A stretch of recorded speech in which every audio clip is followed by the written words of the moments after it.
But listen. Being in jail, you got to know how to knock some people out. So tonight, we have a special guest. This brother knocked a lot of people out over his career. This man is one. I think he's 6-time champion of the world. This brother's a good brother, man. I love this brother, man. I followed this dude for a long time, and he got other stuff going on in his life right now. Can we bring in Zab Super Judah? Super wow. Judah. What's going on? What's up, bro? What up? I'm Zab. I'm Zab. Producer. Yeah, we gotta hear the brother. We gotta get him on mute. Zab's on mute. Yeah, he's on mute. Zab is on mute. Producer Jamie, unmute Zab. Okay, here we go. Zab. Hello. What up, Zab? Yeah, what up? Yeah. Yeah, we got you, brother. How you doing? How you feeling, brother, man? How you feeling today, man? I'm all right. Staying focused. That's it. That's what's up, man. Yo, Zab, I'm so happy that you came on, man. Really appreciate you, brother, man. Know that you do, man, that for the sport of boxing. And then the way you just represent the brothers right now with your new career that you got going on too, man. I really appreciate you. Yeah. Thank you for having me. For sure. No, it's an honor to have you, Zab. Thanks for coming on the show, brother. How's retirement life treating you? Fun, man. A lot of fun. Never thought it was gonna be like this.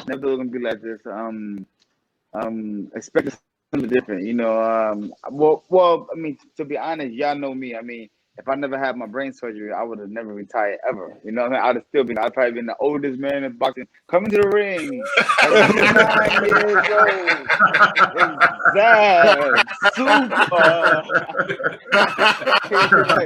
It's the only fighter that was around for 3 decades of generations. Yo, but Zab, you still look good like you can get in the ring right now. You're in good shape for man. A middle-aged man right now. Allegedly. You know what? I just finished up 3-4 month training camp with Mike Tyson. I was in Tyson's training camp with him when he prepared for Roy Jones, and I was telling people before the fight, I watched Mike Tyson dedicate himself, and from I'm talking about 3 workouts a day, eating right, sleeping right, you know what I mean, doing everything the proper way an athlete's supposed to do it, and I mean, it showed at 54 years old. I mean, it's not a lot of us at 54. It's not a lot of us at 54 years old going to the ring and call no Roy Jones out. Talking about let's go, Roy. No, we're not doing that. That's true. And Mike's a vegan now, right? Is Mike a vegan? Yes. Mike is a vegan too. Yep. Wow. That's so he just made like a 360, man. He went 360 on everybody, and he got his mind right, and he said, it's his health. His health is number one. As you know, obesity runs in his family, so he got to prepare himself and stay sharp at all times. Yeah. Hey Zab, you and Mike are like brothers. Would you would say that? 100%. Absolutely. The thing is, you've been around Mike Tyson fighting on his undercards very early in your career, correct?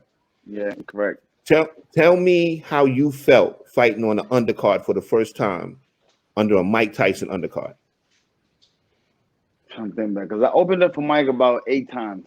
So the first time,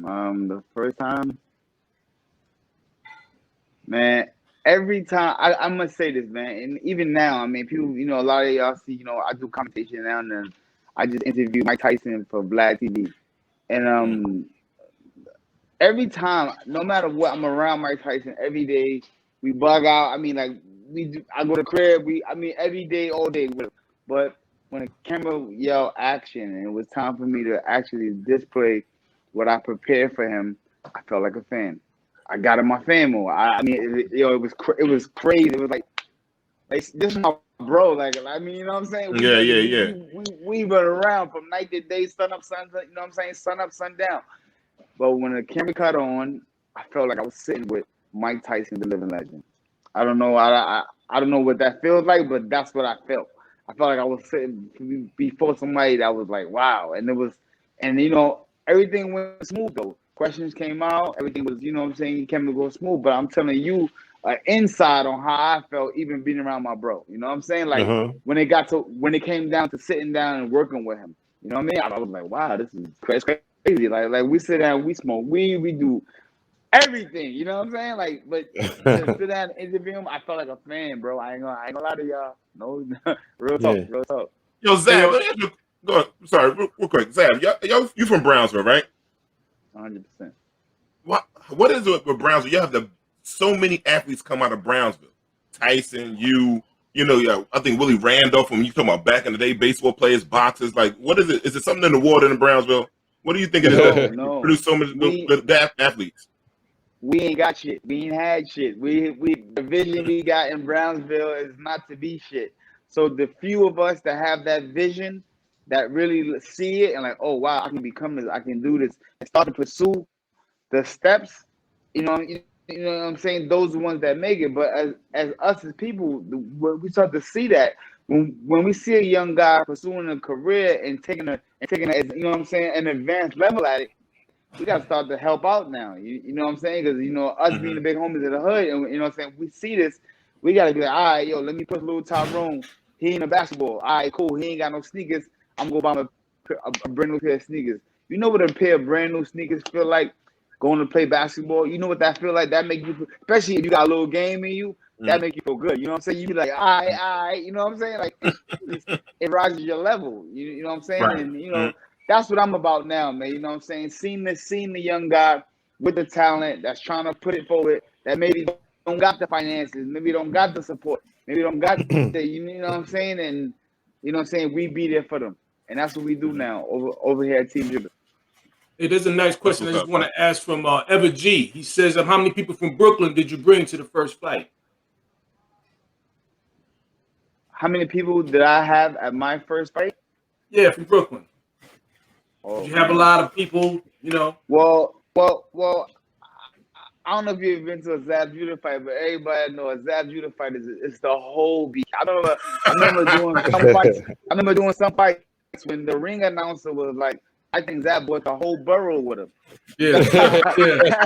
I real talk. So, anybody that know me, you know what I'm saying, from, I got very popular at a young age, you know what I'm saying, through the Golden Gloves, through my amateur background, preparing from New York City to go to the Olympics and stuff like that. You know what I mean? There wasn't a lot of people doing that. So people took a lot of, notices into what I was doing. And so when I turned professional, I had a fan base already. And I was already, you know what I'm saying, moving and shaking. But I was young, I was heartless, I was mean, and I was fast, and I could hit hard, and I didn't play with nobody. I ain't gonna joke, bro. Let me ask you this, Zab. Let me ask you this question. I think you're in the ultimate sport that is about being an individual. And so, I think we were taken into kind of the context of boxing when we looked at 24/7 and things like that. When you are about to get ready for a fight, and I'm talking about the night of fight night, and you're about to walk out, and you got the biggest entertainers in the world there to watch you. Everybody stops for big boxing matches. What is that? Is it anxiety? Is it nervousness? Or is it just second nature when you're going out there? What is your process when you're about to get in the headspace to go into that ring? When I be going through there and I got all my boys bringing me out, all the big artists and all that, my family there, the crowd is packed. I be walking in the aisle like, I hope I don't get my ass whipped. Oh my God. Right. Wow. Yo, they would clap you back in BK, talk. Baby. They would clown you back at home. Real talk. You be walking out, you be like, ooh, this shit is big, boy. You walking out, you see everybody, you see the homies, all that, the girls and shit, all right. You like, well, I hope I don't get my ass whipped tonight. You know what I'm saying? but in all seriousness, that's why you prepare yourself to the best of your ability in training camp. That's why in my training camps, we went stupid, man. In my early career, oh man. For people that attended my camp and sparring partner that was a part of it, that say we play no games. We play no games, bro. Like now, I'm comfortable enough to say that I got to a point in my career where I got bored. I was so good and winning so much stuff and just taking titles whenever I felt like it. Remember, they were suspending me for a year. I take a whole year off and just party, run around the country, act like okay, and then come back and smoke motherfuckers right out the gate. Remember, after my Casa Zoo fight, I came right back after the year suspension. I came back and won the WBO championship of the world, the first fight. The first fight back, I took the title right back. After they suspended me, belittled me, called me the wildest, and I was the Brownsville kid of boxing. You know what I'm saying? You know what I'm saying? They tore me down, said I was young, I was this, I was that, I was that. The first fight back, I took the championship of the world right back. And so they had to shut their mouth up. They had to shut up. They had to shut up. Like, you know what? Yeah, we say what we say, but this boy, he doing numbers. He doing numbers, you know what I mean? And throughout my career, that's all that mattered to me. I was like, you know, no matter what people say, that's how I became 6-time champion of the world, from losing to win, losing to win, losing to win, losing to win. It's just that, you know what I'm saying? The moment when I lost it, and they said, "Oh yeah, all right, champ, that's it." So look at you, Super Bowl, come right back and get another one. I come right back and get another one. My 6th world title, God bless his dead, rest in peace. Pernell Whitaker was in my corner. He was my coach. Him and my dad was in my coach for the last championship. Man, everybody that I then knew said he can't do it. He 30. What? I was 30. 30, 38, you know, like I was around the ages where they call boxers old. Like that was old for boxers. And I came back and I took my sixth championship of the world. I'm gonna tell you how they had it so much against me. The guy I fought, he was from Africa. The IBF was the title we was fighting for. But I never seen this. So in the back of the belt, it's like fur and stuff. They had it leopard print. I never seen this before. It was like African leopard print, and I was like, well, why did they do like so? It was almost seeming like this belt was designed for him. He was a good fighter. Wow. He was a good fighter coming from Africa. He was smoking everything. He ran the soup. I put him to sleep. Night. I'm for real. Night. Hey, listen. Mike was going crazy. It was cool, but I put him to sleep. Yep. Zaz, speaking of night, last week our brother Nate Robinson went night. Have you spoken to Nate? How's he doing? What do you think about people? Yo, everybody can't get in that ring, right, Zaz? Yo, listen, man. Listen, I love Nate, man. Nate's a good dude, but like, what are your thoughts on brothers that think they can do what you do? Like you said, you've been doing this since from like almost the dirt. What do you think about brothers that think they could come in the ring? It's sad to say, man. My brother Nate Robinson learned the terminology. You play basketball, you play boxing. I mean, you play basketball, you play baseball, you play soccer, you play tennis, you play hockey, you play everything. You do not play boxing. Sad to say, he is the face of you do not play boxing. You know what I'm saying? He is the face. Nate Robinson put himself in another category.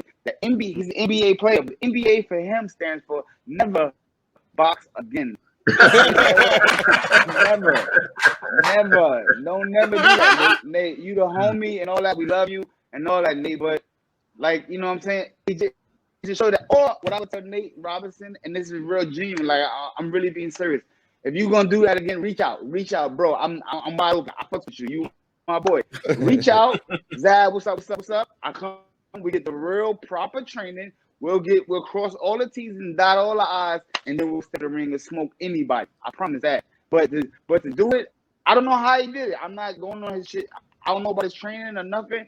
But I'm just saying, from the way it looked, he ain't prepared the right way, or didn't have the right people behind his back.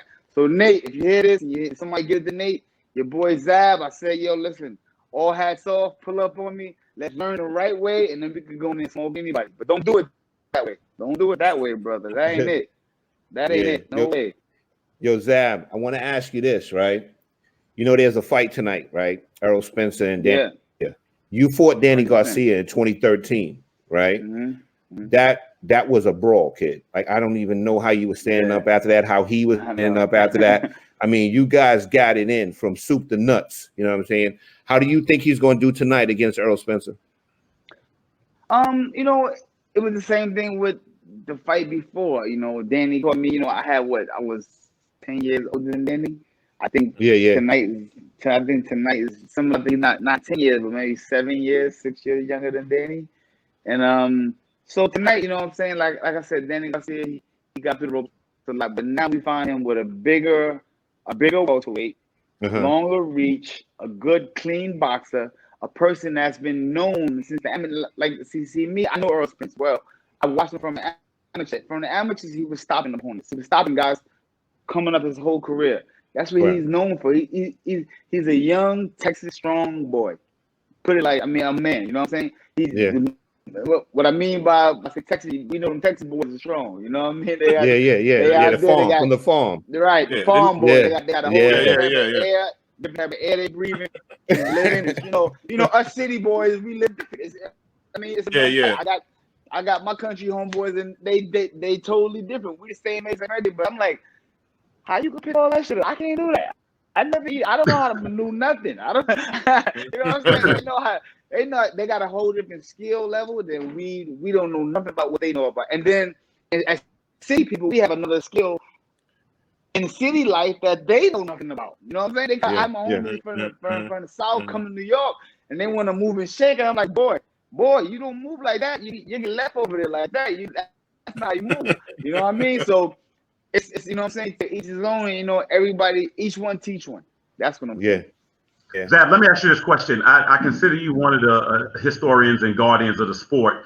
Lately, we've been seeing over the last decade or so, MMA has got a lot of popularity. It seems like younger people have not been as vested into boxing. If you have noticed this and you were going to rebrand boxing or remarket it because of when it's you and it was Floyd, everybody was captivated. Now it just seems like it's been dissipating.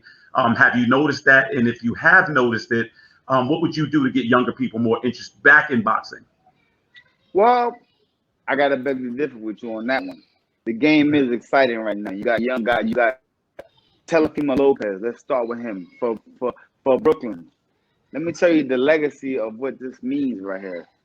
So winning the undisputed championship of the world is probably one of the most hardest and prestigious titles in boxing that you can put together. Because that means that out of all of the championship belts, you're the only one with all of the belts. Very hard to do. Very hard. Only a few guys to put together. Let's go to Brooklyn, New York. We got Mike Tyson. We got Riddick Bowe. We got Zab Judah. We got Teofimo Lopez. I mean, this is big stuff. We got one more. We got Bowe, Mike.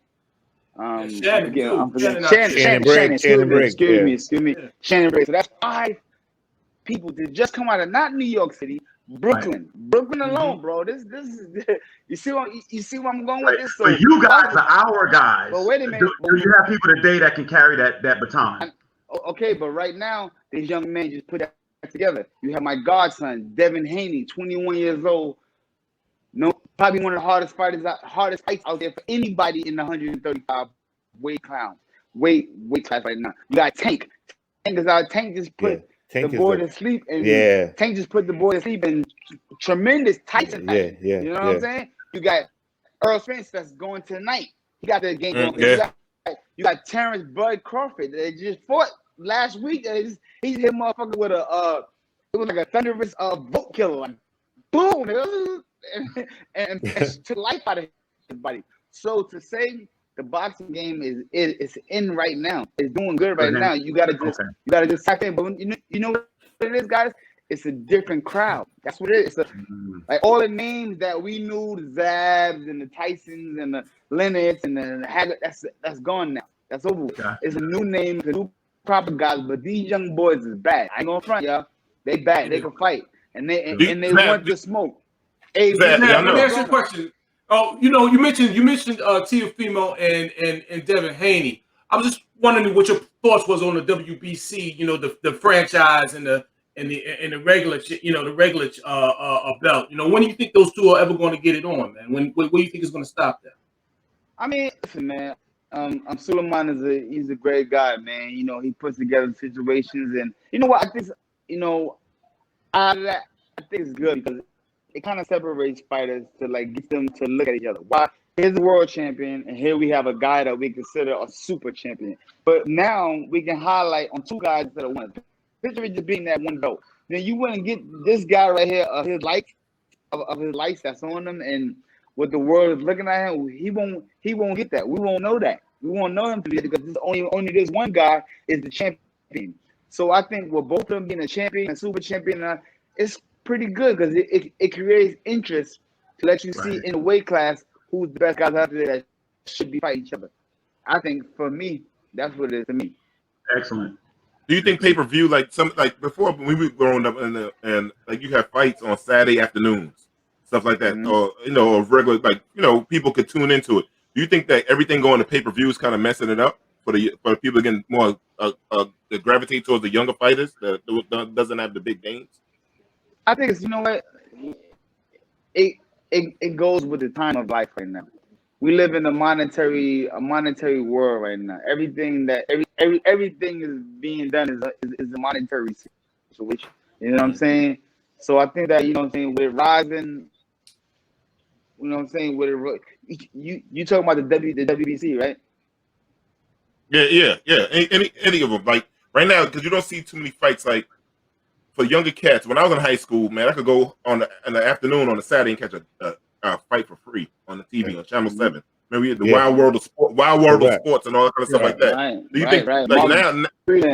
Exactly. Remember? Yeah. Exactly. Yeah. Exactly. Yeah.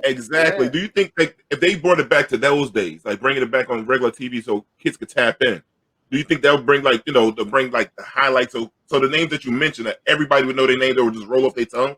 Because back in our day, Pernell Whitaker rolled off our tongue and stuff like that.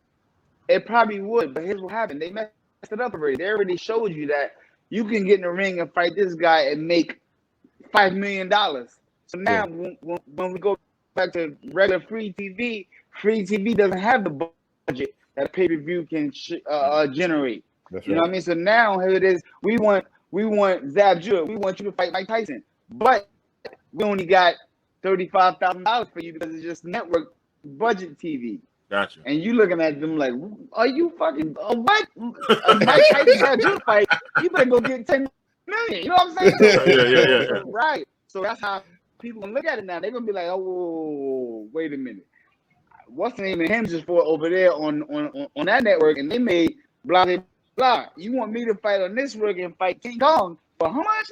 Oh hell no, I ain't doing it. And that's why pay-per-view always is going to be boss. Right. So it's gonna be boss. Give me one name if you could go back in history and fight anybody, whether it was on the Heroes or not. One fight that if you could draw a dream match for yourself that you never had an opponent that you never was able to face, even if it preceded you. Who would that have been?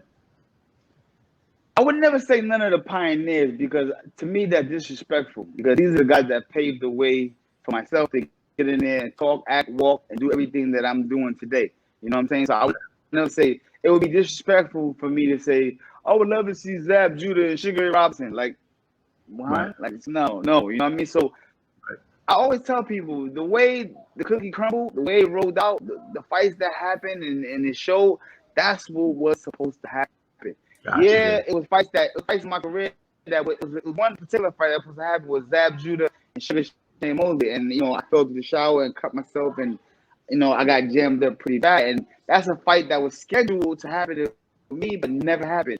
And that's something I could comment on and say, yeah, I would like to see myself fight Shane. I would love to fight, have fought Shane at that time because, at that time I was hot. You know what I'm saying? I was going up. Shane was still in the middle, juggling. You know what I'm saying? So that's probably one of the fights that I would say that I would want to tap into. Well, y'all can fight at 50 now, Zab. Y'all can come back and fight at 50. I ain't gonna tell you the way that this retirement life is set up and the way these super punch packs is packed. Oh yeah, we're gonna get to that. We're gonna get to that. No. The way they packed up in it, the good stuff in it, I don't think no coming back to ring for me. No.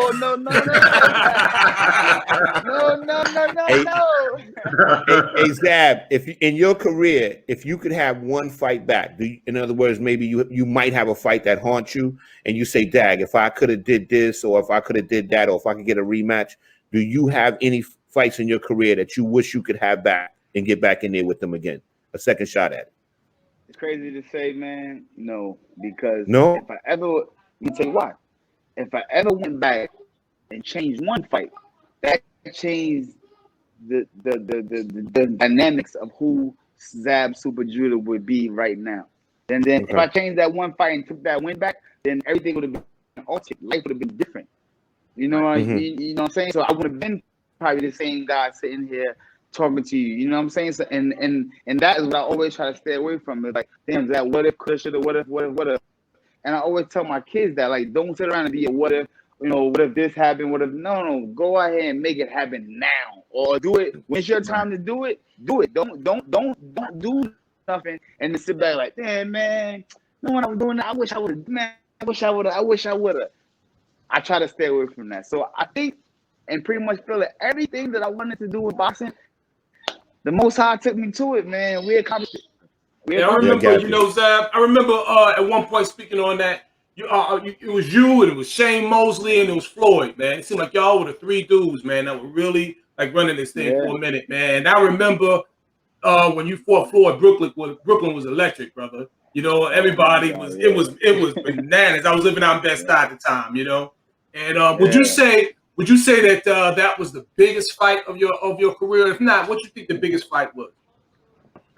I think it was one of the most notable fights because of everything that he set forth out to accomplish after boxing or in boxing, what it came to. But I think for me, one of the biggest platforms that I was when I fought Corey Spinks the second time, only because I had to go to his hometown and take away the undisputed championship of the world. That was, y'all don't know what that was like, bro. At this time, when I went to St. Louis, they was known as the #1 murder rate. Yep. The murder capital. That was #1 in the country. And little Brooklyn boy, was coming to St. Louis to dethrone their undisputed. Their undisputed welterweight champion of the world, and it wasn't easy, brother. I had to go against him, the city, everything, brother.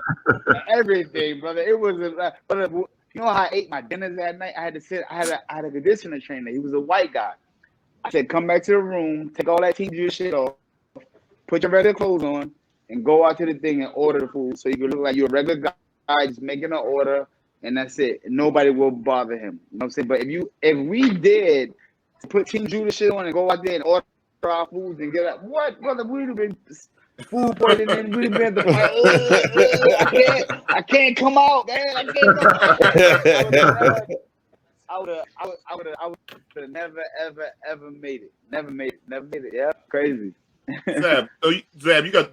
I think you have 4 daughters. How many you have kids, right? Like 4 daughters, something like that. Yeah, because I saw you on. Yep. Yeah, I saw you on Instagram. You was talking about your daughters. Would you let your daughters box? I have 4 daughters and 4 sons, and I wouldn't let. Let's say I wouldn't stop them from fighting, but I wouldn't push them to fight because I did everything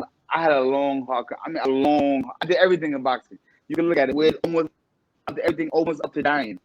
Like I did everything, a full career. I won all the belts 3 times, 6 different times, 3 different weight classes, from amateur to professional to almost dying. You know what I mean? So would I push my kids to fight? No, never.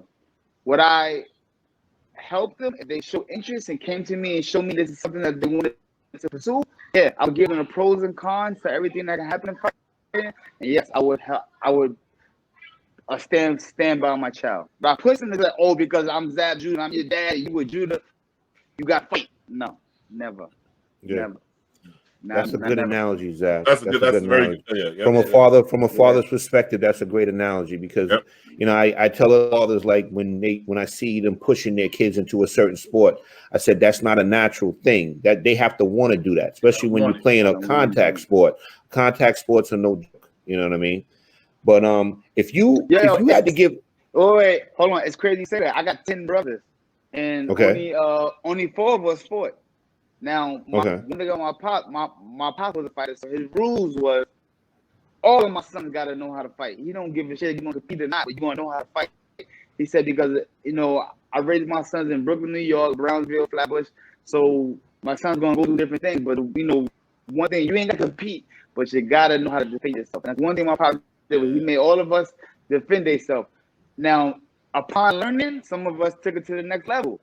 Some of my brothers were like, all right, Pops, this is it for learning. I'm done. I'm not doing this. I ain't with it.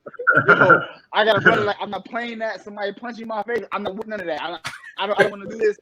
My brother said, Zab, people are not made to punch each other in the face. This is not supposed to happen. This is not normal, man. I swear, bro. This is my blood brother, man. This is not made for everybody, bro. I'm not doing it. I don't want nobody punching me in my face. And a couple of them didn't box. It didn't box. Only 4 of us took it to a professional level and took it to the next level. But a couple of them said, nah, it ain't for me. I did what my mother said.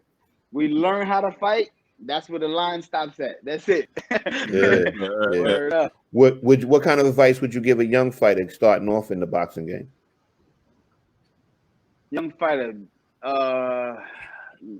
number one, learn how to fight first. Learn how to fight first. Get with a trainer that knows how to prepare you well. And then number two, which is number one, be in the best condition you could ever be. I would tell a fighter to be in condition before they know how to fight. I would give them that much advice. You know why? Because this was the one thing that hurt me, and probably one of my biggest fights today, which was the Mayweather fight. I didn't lose that fight because Floyd was better than me or anything. I lost that fight because I ran out of gas.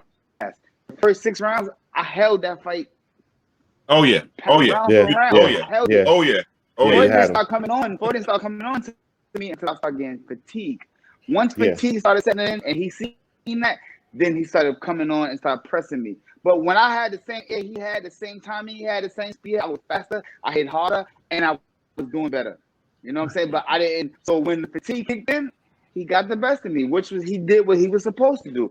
He was in better condition and he excelled when he seen the opportunity to open up on the end, which is great. So anything I could tell fighters, be in the best condition, because the fighting, if you're a good fighter, you know how to fight, and you got the will and the balls to be in there, and you want to climb. Remember, like I tell you, it takes another whole set of nuts to be able to open the ropes and climb through them. And like, I'm ready to fight that man.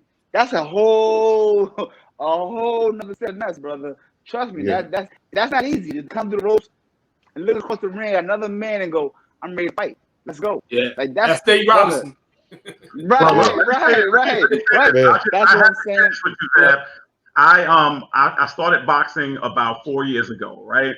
And I did exactly what you said. I got between those ropes, and they put me in the ring to spar with no headgear against a Russian 7-foot-tall kickboxer. Okay, the man hit me in my left eye. I announced my retirement at that moment. That's what I'm talking about. I did. Once I could get the vision back enough to see where I was going, I just said, excuse me, sir, I made a mistake. You know, I like to do right now. That's it. But no, I commend you and anybody else. And let me tell you something. You are great at what you do. You've been. I want you to know, I'm a big fan, and what you've done, I couldn't be more proud, especially as a native New Yorker. And you held down Brooklyn. I mean, you really, really wore that crown, and I definitely appreciate it and admire it. So Zab, with your new career that you got a lot of stuff going on, I see behind you got Super Punch. Can you tell people what you're doing now with your new career and all the stuff that you got going on, man? Super Punch. I mean, as everybody that know, my last fight, I received brain surgery. I had brain surgery. I was a fighter. He was on PEDs. He was on performance enhancing drugs, and he went in there. I was in a coma. I got put in a coma. And I suffered maybe a week in a hospital. Then I got out. I received brain surgery, and due to marijuana usage, it slowed down a process of pressure from my right side to my left side of exploding in my head while walking. And if this process would have happened, I would have had maybe 5 seconds to try to get help. If not, 5 seconds from to open my brain up and drain out the liquids. Or if not, I would have been brain dead. I would have been in a coma. Brain dead, been vegetable, and then pull the plug, and I'd have been gone. But due to this marijuana substance use, that didn't happen. So this part of my life, guys, people see me smoking weed and they think that I don't do it because it's cool. I do it because it was a medicine that helped me. I swear to God, it helped me. It took me to the next level. In some states, we have recreational use. In some states, we have recreational use as long as medical. You know what I'm saying? My essential situation came from medical use, but I do have medical and I do have recreation. You know what I'm saying? So, you guys can check out my product and check out everything going on with the Super Punch thing. You can follow me at superjudah.com, and you can get the latest and greatest on the cannabis strain. and everything is going and where it's going. Make sure you sign up and put your email in, and you know, we will contact you back. Also, we're having a contest, a Christmas giveaway contest. Check this out. You must have. It says you must follow my page. Tag 3 of your friends for a chance to win a lot of Super Punch merchandise. Now I want you guys to go into my site, superjudah.com, and check out my merchandise. You guys are gonna see it and see that we got a lot of cool stuff, guys. We got bean bags, we got shirts, we got hoodies, we got hats, we got masks, we got everything, guys. So check it out, and you know, sign up for it, and stay tuned with me. And Super Punch is the brand, and that's what we're doing with that. Now, as far as tomorrow night is the launch of my television show. You know what I'm saying?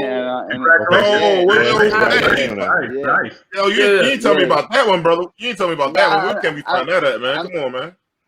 Well, I put up my page. It's called Champ Talk. It's called Champ Talk, and you know, here, you know, say tomorrow night we're gonna start out on the Instagram. We're gonna start with the gram, and then we're gonna branch out. We got a couple of good offers and things like that. But we're gonna start tomorrow night on Instagram. We're gonna at 6 o'clock Pacific time. And I'm going to be talking to the fan, interacting, answering questions. You know what I'm saying? I want people to have an opportunity of coming on and just as you guys are doing now, and asking questions that's probably been in your mind with Zab Judah for the years, or asking a boxing question that's probably in your mind that you don't have the answer to. You might be like, well, Zab should know this, blah, blah, blah, blah, blah. You know what I'm saying? So tomorrow night at 6 o'clock, I'm going to open it up for Champ Talk with Zab Judah. Yo, Zab, man. Yo, that's what's up, man. Yo, Zab, thank you so much, man, for coming on. Yo, go ahead, man. I'm sorry. But D, I wanna pay Zab a compliment, and I know that you can vouch for this being true, right? Zab is a regular at the Barclays Center. Oh yeah, me and Zab up into each other. Absolutely. Zab rose on my man Monte. Yeah. Me and Monte. Now, a couple of times we went to events at the Barclay, and Zab was there. And there's one thing I want to pay a compliment to you, Zab. You speak to everybody. You say what's up. You take pictures with people. You know what I'm saying? If you got a suite, Zab comes in the suite, says what's up to everybody. Yep. Dude, you are an epitome of a gentleman. And I want to say that, you know, it just was an honor, because that's how I first met you. I met you at the Barclay. You know what I'm saying? I just want to say always thank you for being a class act, man. I appreciate that. Thank you, bro. Thank you, brother. I appreciate it. Zab, your man just showed up to my crib. He has keys in my house. Look who just showed up. The computer died. I can't see him. What up, Zab? He made prison fried rice. It's chicken wings. It's chicken wings. Hey, you know what it is? No, I'm not eating this. That's my yo, I'm not eating this. I'm not eating this. Yo, you eat that, you're gonna get high blood pressure and have a stroke. I know. You gotta let us know what's up. You gotta let us know what's up. I had to bring it because the computer died. His computer died, so he had to show me this food. This is insane, bro. This is insane, man. Yo, Zab, man. You never know what's gonna happen unless you chop it up, man. You never know what's gonna happen, man. Yo, Zab, brother, listen, I love you, man. Yo, stay who you are all the time, man. People, you are people's champ. Like the thing with you and Ali, that you really rock with the people. Like you know what I'm saying? Like some boxers that you fought, I'm not gonna say it, but they always hide behind big bodyguards. When you see Zabs is out here just like whatever. I see Zabs all the time. I know. Listen, man, I'm on the show. Come on, this guy's crazy. Man. Yeah, but Zab, yo, bro, thank you, man, for spending your time. I know you're busy, man. I don't know. I'm gonna finish the show with this guy here now, man. But I love you, Zab, man. The people love you, man. We about to go watch the fight, Errol Spence. I said we about to go watch the fight. We all got to, yeah. It's about to start in like an hour. All right, brother. Salute to you, man. Yeah, thanks again, Zab. It's been a pleasure.